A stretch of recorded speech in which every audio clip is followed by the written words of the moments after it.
یه اسپرسو غلیظ و فلان اینا، ولی باید بگم نه، این حلیله سیاهه. کل روز یه رژیمی داشته باشم که فقط 6 لیوان شیر توش بخورم. چرا باید این رژیم سخت رو بگیرم؟ شاید بگیم تو که خیلی چاق هم نیستی، چرا این رژیم؟ من خیلی مشکل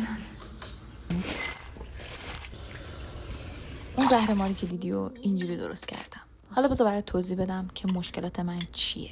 مامانم گفتم زانوم درد میکنه، مامانم گفت توی این سن تو زانو درد میکنه؟ من مثلا بگم طبیعیه، تو دیگه نگو تو 20 سالگی.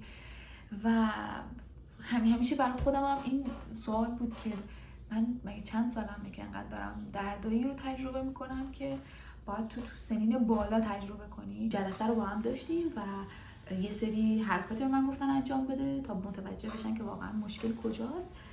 و 2 چیزی که من اصلا فکر نمی‌کردم مشکل باشه، یکی این که من با دهنم نفس میکشم و گفت این مشکله، تو باید شبا دهنتو ببندی. و الان یه چسبی سفارش دادیم که برامون بیاد که من چسب بزنم دهنمو.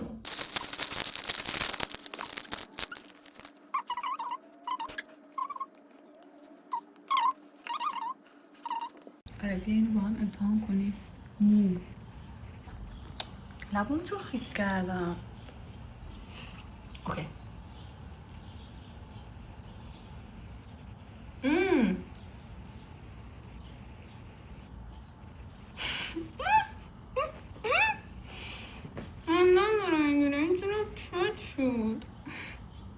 وجودی که سعی می‌کردم همیشه درست به این زنبور داخله یا بیرونه.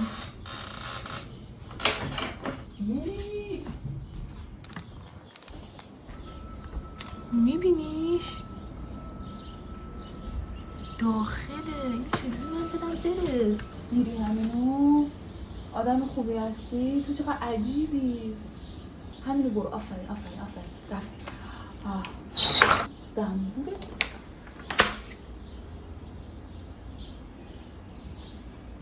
زنبور این کله خرید. و یه چیز دیگه که اصلا فکر نمی‌کردم، کف پای من چون بخیه خورده، داستان بخیه رو براتون کامل تعریف میکنم، خیلی طولانی میشه الان. گفتش که هنوز مغزت انگار با این کنار نیومده، نمیدونم چرا داره اشکم میگیره. گفتش که مغزت و سیستم عصبی با این کنار هنوز نیومده، با وجودی که این اتفاق مال 15 سال پیشه. و خیلی ناراحت شدم به خاطری که من انقدر به بدنم دارم فشار میارم. و گفتش که تو این دردا رو داری اینقدر تجربه میکنی با وجودی که سن کمی هم داری، به خاطری که تو التهاب توی بدنت خیلی زیاده. ما باید سعی کنیم این التهاب رو کم کنیم. التهاب یکیش غذای خوب و اکسیژن رسانی رو ببریم بالا. تو به خاطری که مثلا با دهن نفس میکشی، همیشه اون سیستم عصبی تو یه حالت جنگ و گریز داره، همیشه تو سمپاتیک، همیشه سمپاتیک فعاله. آروم نمیگیری، پاراسمپاتیک فعال نمیشه که آروم باشی، که تایمایی وقت بذاره مثلا بدنت برای گوارش، چون من مشکل گوارش هم دارم. خب بیا با هم برگردیم به یه روز قبل از شروع رژیمم. پیدا کردن این 3 قلم مجبور شدیم کلی فروشگاه رو بریم. اول رفتیم یه فروشگاه مکزیکی که خب نداشت، فقط شیرین عسل گیرم اومد که خب خوشمزه بودا، اما نه اندازه شیرین عسلای خود ایران. بعدش این مسیر خیلی طولانی رفتیم تا برسیم به فروشگاه دوم، یعنی فروشگاه هندی.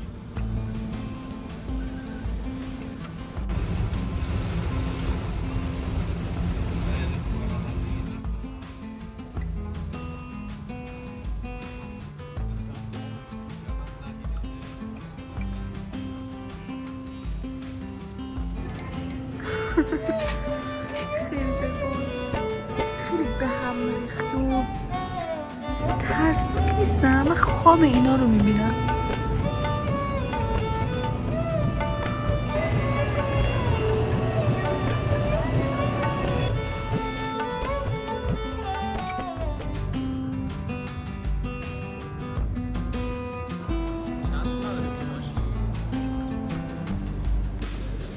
اما برای خرید سبزیجات رفتیم یه فروشگاه دیگه.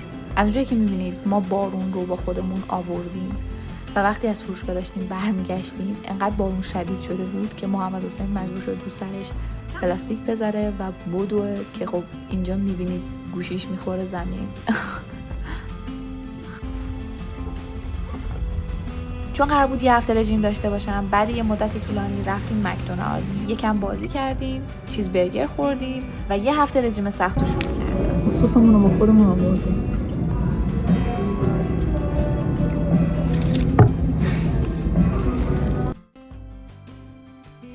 میدونم خیلی چیز بدیه، ولی چون به نظر بد میاد نخوردمش هنوز. حتی اگه تلخ باشه، چون برای سلامتیم خوبه میخورم و قرار سالم بشیم، قرار گوارشمون اوکی بشه، التهاب تو بدنمون کم بشه و ورزش کنیم بدون درد، جسممون رو قوی تر از قبل کنیم، روحمون رو قوی تر از قبل کنیم، روانمون رو سالم تر از قبل کنیم و بتره کنیم. نمیخوام بخورمش.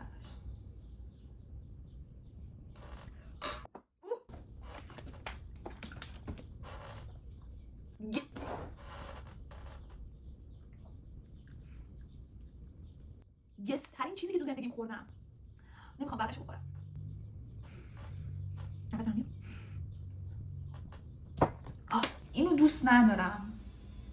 شاید یه روزی با هم جداش کردیم و اینه شاید کامل باشه خوبه. یه استیکر خودمون براش طراحی کردیم. یه سری تمرینات ورزشی هم به من گفته، هم برای زانوم هم برای بخیه کف پام، که اونا رو هم انجام میدم و یه تمرین تنفس داره، هم برای آره دیگه تمرین تنفس داره. امین خیلی بد بود بچه ها، خیلی بد بود. دیگه تو ببین اینو برای حرکاتم گفته تنیس حتما باشه. ترسیدم. هوا صدا داشت. چی بود بدی هم میده. من خواستم آش درست کنم، یعنی مجبورم که آش درست کنم چون تو رژیمم و یه هفته کلا باید این آشی که گفته شده رو درست کنم و فقط همین رو بخورم به اضافه سالاد. بیایم با هم این آش رو سریعتر درست کنیم چون 1 ساعته که این وسایل آماده است و من هنوز شروع نکردم.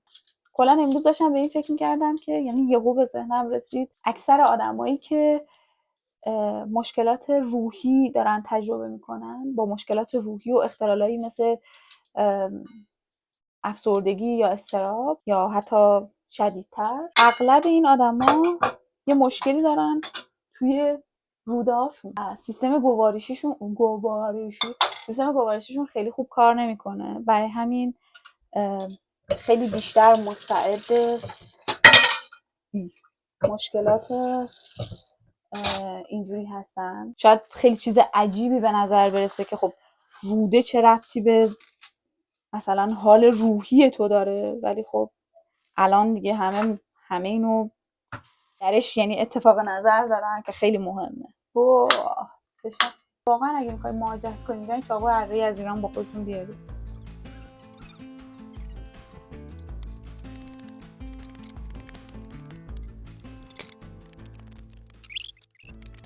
فقط امیدوارم سرم توی تصویر باشه. سبزیجاتی که داریم کرفس، برگ کرفس به اضافه اسفناج عزیز و جعفری و گشنیزی که من دوست ندارم خیلی ولی دیگه باید بخوریم. بوی کرفس یه چیزیه که بوی کرفس و سبزی که ریز شده برای من یکی از بوهای خیلی آشناییه که ما همیشه تو خونمون بوده. ملافه‌های تمیز میذارن اینا خوش بشن، یه پنکم مثلا براش میزنن، این سبزی‌ها خوش میشن و حالا جای مختلف استفاده میکنن. من مامانم قرمه سبزی هم با خورشت خوش درست میکنه. قرمه سبزی رو با سبزی خشک درست میکنه و عالیه، عالی فوق‌العاده. و منم با خودم سبزی خشک اینجا آوردم و قرمه سبزی منم با همون درست میکنم و خیلی دوستش دارم. و خیلی جالبه که قرمه سبزی یه غذاییه که همه معتقدن مامان ما بهتر از همه درست میکنه.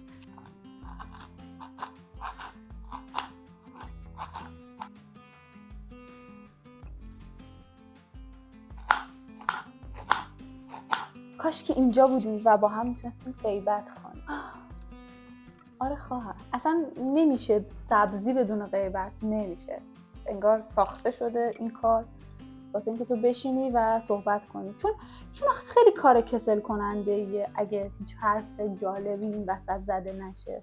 بعد حالا دیدی این غیبت هایی که خواهرها با هم میکنن، یعنی مامانت با خالت که غیبت های جالبی راجع به فامیل میکنن که تو اصلا از اونا خبر نداری و بعد خیلی هیجان انگیزه دونستن اونا. خب این دیگه سیب زمینیش کامل پخته شده. سبزی ها رو هم اضافه میکنم، یه ذره دیگه آب اضافه میکنم و درشون میبندم. همراه این تمر هندی و آلو رو به آش اضافه کردم تا آش جا بیفته. رفتم تمرینات ورزشی و تنفسی رو انجام دادم و من بیا تا آش رو با هم تست کنیم. فکر کنم دیگه این آماده است. میخوام این آش رو امتحان کنم، امیدوارم که خوشمزه باشه. خیلی قیافش زیبننده نیست و من نمکی چی نزدم. یه ذره از این آبش تست میکنم ببینم چقدر نمک میخواد. اوه خیلی نمک نمیخواد چون خیلی ترشه، خیلی هم بد نیست. احتمالاً دیگه بخوام برم دستشویی.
دلم شیرینی میخواد، بستنی،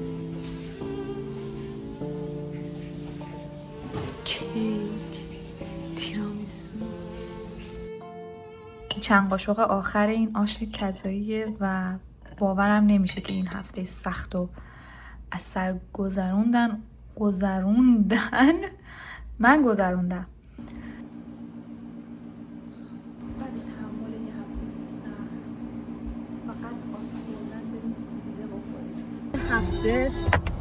بعد یه هفته تحمل اون آش بدمزه ترش، اینو واقعا به خودم دارم جایزه میدم. کوبیده.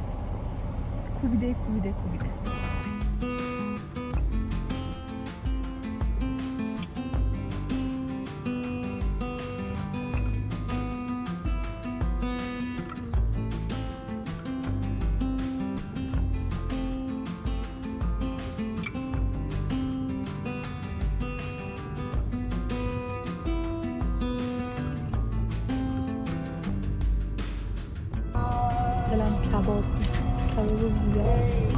قطار نمیذاره برسم به کباب. قطار بیادب برو. من خیلی خوشحالم.